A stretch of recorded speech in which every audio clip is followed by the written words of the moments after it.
I'm Meredith Bell, here with another tip on being strong for performance. I'd like you to think back to the last time you had a conversation with someone that escalated into an argument because you had very differing opinions about how something should be handled.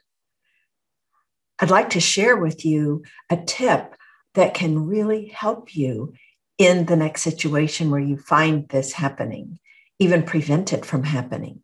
It's called engaging in dialogue. And this is a process where you and another person simply explore the thoughts and reasoning behind your respective opinions. And it really doesn't matter who goes first. I'll give an example where you go first. So let's say that you've stated an opinion and you know this is something you and this other person have disagreed on in the past. And you can say, I'd simply like to let you understand where I'm coming from, and then I want to learn more about where you're coming from. So you start out by stating your opinion and then explaining the facts and assumptions behind that particular opinion. And then you go into the reasoning that caused you to draw the conclusion that you have.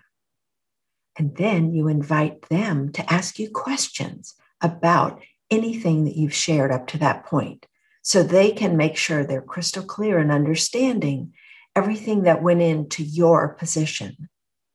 And then you turn the tables and you ask them to talk about their opinion and the facts and assumptions that it's based on, and then the reasoning they went through to draw the conclusion that they did.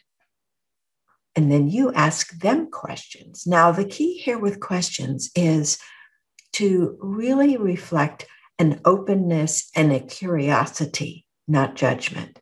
Listen to the difference. If you say, that's interesting. Tell me more about why you thought that was an important aspect to consider in forming your opinion, versus why on earth would you believe that? Or why on earth would you think that?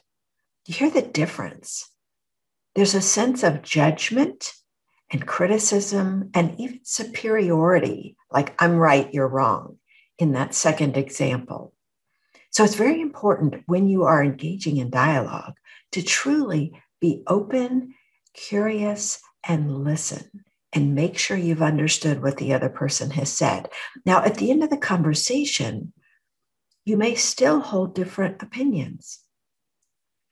But if you listen with an open mind, it's possible that some of the other person's explanation will now influence your own opinion, so you are both enriched by the conversation. If you'd like to learn more about how to engage in dialogue and any of the other 9 important communication skills in the workplace, I encourage you to pick up a copy of Connect with Your Team by my business partner, Denny Coates, and me. We go into all the communication skills that are so critical for connecting with others at work.